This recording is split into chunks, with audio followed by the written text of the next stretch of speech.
10ാം ക്ലാസ്സിന്റെ ഐടിയുടെ പരീക്ഷ നടക്കാൻ പോവുകയാണല്ലോ.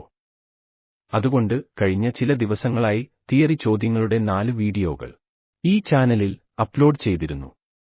കാരണം പല വിദ്യാർത്ഥികളും അത് ആവശ്യപ്പെട്ടിരുന്നു. മാത്രമല്ല തിയറി ചോദ്യങ്ങൾ എങ്ങനെ പഠിക്കണം എന്ന് പലരും സംശയങ്ങൾ ചോദിക്കുകയുമുണ്ടായി. ഇതെല്ലാം പരിഗണിച്ചുകൊണ്ടാണ് ആദ്യപടിയായി തിയറിയുടെ വീഡിയോകൾ അപ്ലോഡ് ചെയ്തത്. ഇനി എങ്ങനെ തിയറി പഠിക്കണം എന്നതിനെക്കുറിച്ച് ഈ വീഡിയോയിൽ ചില കാര്യങ്ങൾ പറയുന്നു.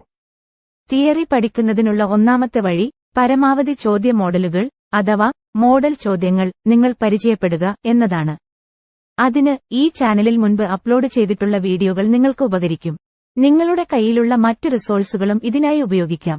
അടുത്ത ഘട്ടം ടെക്സ്റ്റ് ബുക്കിൽ നിന്ന് ചോദ്യം ചോദിക്കാൻ സാധ്യതയുള്ള ഭാഗങ്ങൾ അടയാളപ്പെടുത്തി വയ്ക്കുക എന്നതാണ്. അങ്ങനെ അടയാളപ്പെടുത്തിവെച്ച ഭാഗങ്ങളിലൂടെ ഇടയ്ക്കിടയ്ക്ക് കടന്നു പോവുകയും വേണം. പിന്നീട് ചെയ്യുവാനുള്ള കാര്യം പ്രാക്ടിക്കൽ നന്നായി പഠിക്കുക എന്നതാണ്. കാരണം പ്രാക്ടിക്കൽ ഭാഗത്തുനിന്ന് വളരെയധികം ചോദ്യങ്ങൾ സാധാരണ ചോദിക്കാറുണ്ട്. അതെ, അതുകൊണ്ട് പ്രാക്ടിക്കലിലെ ചോദ്യങ്ങളും പ്രവർത്തനങ്ങളും ഒക്കെ പഠിക്കുമ്പോൾ അതിൽ നിന്ന് തിയറിക്ക് ചോദ്യങ്ങൾ വരാൻ സാധ്യതയുള്ള ഭാഗങ്ങൾ പ്രത്യേകം ശ്രദ്ധിക്കേണ്ടതാണ്. മറ്റൊരു പ്രധാനപ്പെട്ട കാര്യം, ടെക്സ്റ്റ് ബുക്കിൽ നിന്നാണ് മിക്കവാറും എല്ലാ ചോദ്യങ്ങളും ചോദിക്കുന്നത്. ടെക്സ്റ്റ് ബുക്കിന്റെ ഓരോ ഭാഗത്തുനിന്നും എങ്ങനെ ചോദ്യങ്ങൾ വരുന്നുവെന്നും അത്തരം ചോദ്യങ്ങൾ വരാൻ സാധ്യതയുള്ള ഭാഗങ്ങൾ എങ്ങനെ അടയാളപ്പെടുത്തി വയ്ക്കാം എന്നും ഈ വീഡിയോയിൽ ഉദാഹരണസഹിതം അവതരിപ്പിക്കുന്നുണ്ട്. ഇപ്പോൾ ഒന്നാമത്തെ പാഠഭാഗമായ ഡിസൈനിങ്ങിന്റെ ലോകത്തേക്ക് എന്ന പാഠഭാഗം മാത്രമാണ് ഒരു ഉദാഹരണമായി അവതരിപ്പിക്കുന്നത്. ഇതനുസരിച്ച് ബാക്കി പാഠഭാഗങ്ങൾ നിങ്ങൾ അടയാളപ്പെടുത്തി വെച്ച് പഠിക്കുക. അധ്യായം 1 ഡിസൈനിങ്ങിന്റെ ലോകത്തേക്ക്. ഈ പാഠത്തിൽ നിന്ന് തിയറി പരീക്ഷയ്ക്ക് ചോദിക്കാൻ സാധ്യതയുള്ള ഭാഗങ്ങൾ അടയാളപ്പെടുത്തിയിരിക്കുന്നു. ഇവിടെ ഈ പച്ച നിറത്തിൽ അടയാളപ്പെടുത്തിയ ഭാഗം ശ്രദ്ധിക്കുക. ഇവിടെ ഇപ്പോൾ SVG ചിത്രങ്ങളെക്കുറിച്ചാണ് പറയുന്നത്, അവയുടെ മേന്മകളെക്കുറിച്ച്. ഈ ഭാഗത്തു നിന്ന് പലതരത്തിലുള്ള ചോദ്യങ്ങൾ വരാവുന്നതാണ്. ഏതെല്ലാം തരത്തിൽ ചോദ്യങ്ങൾ വരാമെന്ന് ഒന്ന് ആലോചിച്ച് നോക്കുക. ഒരു ഉദാഹരണം നമുക്കിവിടെ കാണാം. ഇംഗ്ലീഷ് മീഡിയം ചോദ്യം നമ്പർ 15.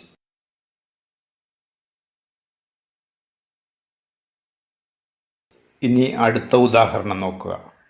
മലയാളം മീഡിയം ചോദ്യം നമ്പർ 10.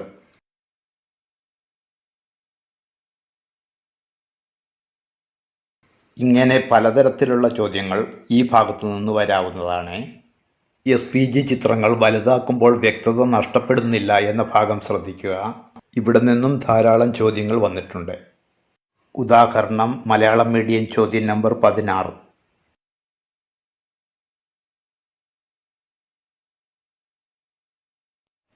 ഇനി SVG സ്കെയിലബിൾ വെക്ടർ ഗ്രാഫിക്സ് എന്ന ഈ ഭാഗം ശ്രദ്ധിക്കുക. മലയാളം മീഡിയത്തിലെ 6ാം നമ്പർ ചോദ്യം അതിനൊരു ഉദാഹരണമാണ്.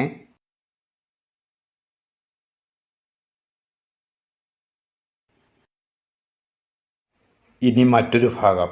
ഇവിടെ നിന്നാണെങ്കിലും നിരവധി ചോദ്യങ്ങൾ ചോദ്യം ചോദിക്കുന്ന ആളിൻ്റെ പ്രത്യേകതയ്ക്കനുസരിച്ച് ചോദിക്കാവുന്നതാണ്. റാസ്റ്റർ ചിത്രങ്ങളെന്നതും വെക്ടർ ചിത്രങ്ങളെന്നതും ഇവിടെ ഒരു പോയിന്റാണ്. ജിംബ് പ്രധാനപ്പെട്ട ഒരു റാസ്റ്റർ ഇമേജ് എഡിറ്റിംഗ് സോഫ്റ്റ്വെയർ ആണ് എന്നത് ചോദ്യം ചോദിക്കുവാനുള്ള മറ്റൊരു പോയിന്റാണ്. Inkscape, LibreOffice Draw, Carbon, Adobe Illustrator, Corel Draw തുടങ്ങിയ വെക്ടർ ഇമേജ് എഡിറ്റിംഗ് സോഫ്റ്റ്വെയറുകളുടെ പേര് മറ്റൊരു പോയിന്റാണ്. ഇവയിൽ തന്നെയുള്ള സ്വതന്ത്ര സോഫ്റ്റ്വെയറുകൾ അടുത്ത പോയിന്റുമാണ്. ഒരു ഉദാഹരണം കാണുക. മലയാളം ചോദ്യം നമ്പർ 7. ഇങ്ങനെ ചോദ്യം ചോദിക്കാൻ സാധ്യതയുള്ള നിരവധി ഭാഗങ്ങൾ ഈ ടെക്സ്റ്റ് ബുക്കിൽ അടയാളപ്പെടുത്തി വെച്ചിട്ടുണ്ട്. ഇങ്ങനെയുള്ള ഭാഗങ്ങളിൽ നിന്ന് എങ്ങനെയൊക്കെ ചോദ്യങ്ങൾ വരാമെന്നത് ഈ ചാനലിലുള്ള തിയറി ചോദ്യങ്ങളുമായി താരതമ്യം ചെയ്ത് ആലോചിച്ച് നോക്കുക. ഇംഗ്ലീഷ് മീഡിയത്തിലും മലയാളം മീഡിയത്തിലും ഒരേ പോയിന്റുകൾ തന്നെയുണ്ട് കാണുക. ഇങ്ങനെ ടെക്സ്റ്റ് ബുക്കിൽ എവിടെയെങ്കിലും പറഞ്ഞു വെച്ചിട്ടുള്ള കാര്യങ്ങളിൽ നിന്ന് തന്നെയാണ് മിക്കവാറും എല്ലാ ചോദ്യങ്ങളും ഉണ്ടാകുന്നത്. അതുകൊണ്ട് തിയറി ചോദ്യങ്ങളുടെ മോഡൽ മനസ്സിലാക്കുന്നതിനോടൊപ്പം ടെക്സ്റ്റ് ബുക്ക് കൂടി വായിച്ചു നോക്കുന്നത് നല്ലതാണ്. ഉദാഹരണമായി ഇതാ ഒരു ചോദ്യം.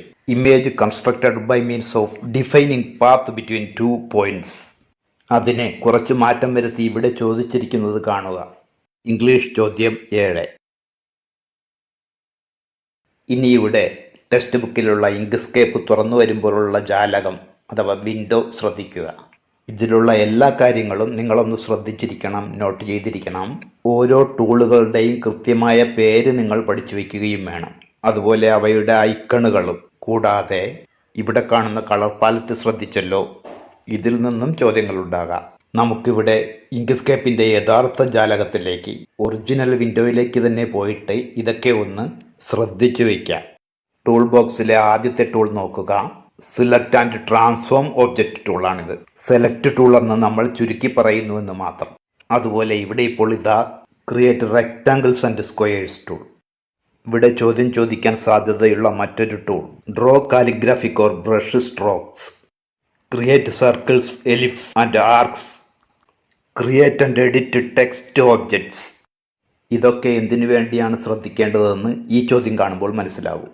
ഇംഗ്ലീഷ് ചോദ്യം 18.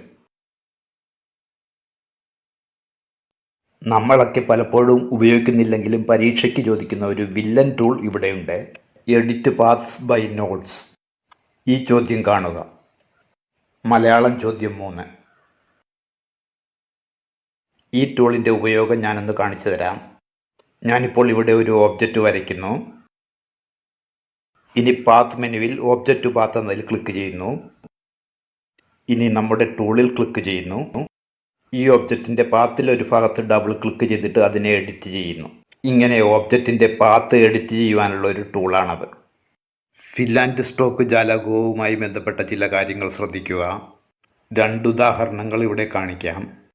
ഒന്ന് മലയാളം ചോദ്യം നമ്പർ 25. 2 മലയാളം ചോദ്യം നമ്പർ 3. ഇവ മലയാളത്തിൽ മാത്രമല്ല ഇംഗ്ലീഷിലും ചോദിച്ചതാണ്.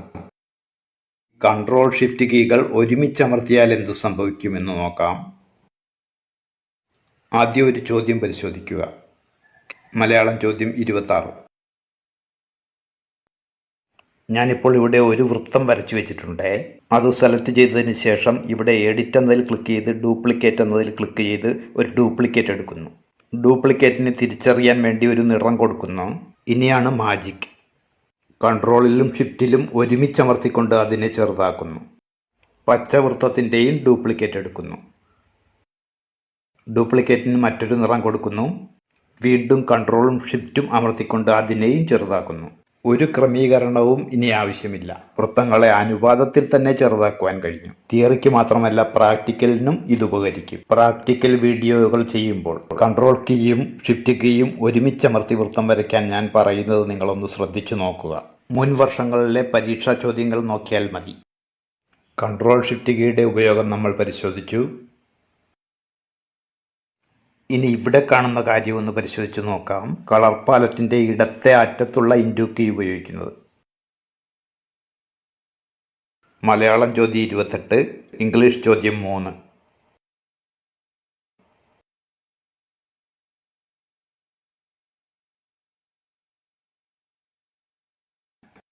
ഇവിടെ ഇപ്പോൾ സ്ട്രോക്കോട് കൂടിയ ഒരു വൃത്തം വരച്ചു വെച്ചിട്ടുണ്ട്.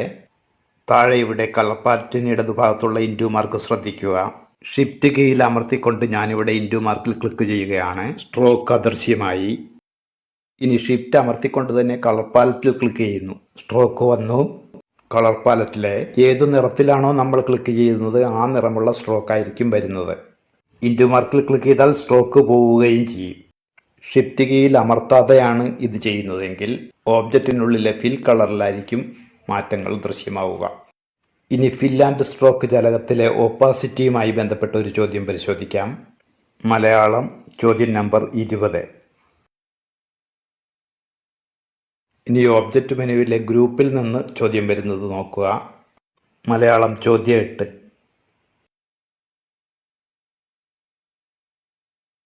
പാത്ത് മെനുവിലെ ഡിഫറൻസ് എന്നതിൽ നിന്നുള്ള ചോദ്യം. മലയാളം ചോദ്യം 1. ഗ്രൂപ്പ് മെനുവിലെ ഓബ്ജക്റ്റിൽ നിന്നുള്ള ചോദ്യം.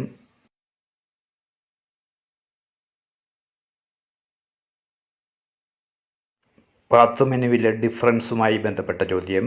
മലയാളം ചോദ്യം 1. മലയാളം പാർട്ട് 2ലെ 7ാമത്തെ ചോദ്യം. ക്രിയേറ്റ് ആൻഡ് എഡിറ്റ് ടെക്സ്റ്റ് ഒബ്ജക്റ്റിൽ നിന്നുള്ള ചോദ്യം.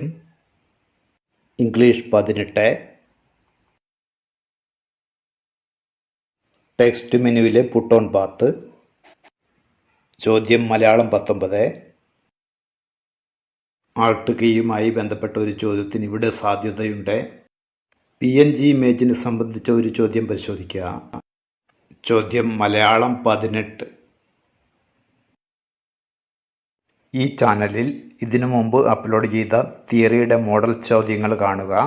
ഈ ടെക്സ്റ്റ് ബുക്കിലെ ഇതുപോലെ അടയാളപ്പെടുത്തിയ ഭാഗങ്ങളും പരിശോധിക്കുക. എങ്കിൽ നിങ്ങൾക്ക് തിയറിയിൽ മുഴുവൻ മാർക്കും നേടാൻ കഴിയും. ഫയൽ ഇമ്പോർട്ട് എന്ന ഇവിടെ കാണുന്ന ഒരു പോയിന്റ് വളരെ പ്രധാനപ്പെട്ടതാണ്.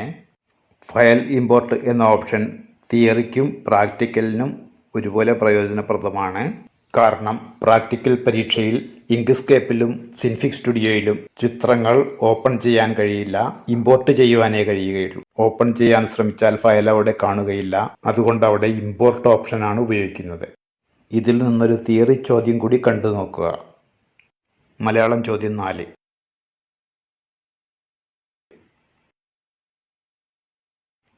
ഇനി ഇവിടെ ശ്രദ്ധിച്ചാൽ ടെസ്റ്റിൽ തന്നെ കുറേ തിയറി ചോദ്യങ്ങളുണ്ട്. തിയറി പരീക്ഷയിൽ ഈ ചോദ്യങ്ങൾ കുറച്ച് മാറ്റം വരുത്തി പലതവണ വന്നിട്ടുള്ളതാണ്. വിജയാശംസകളോടെ നിർത്തുന്നു.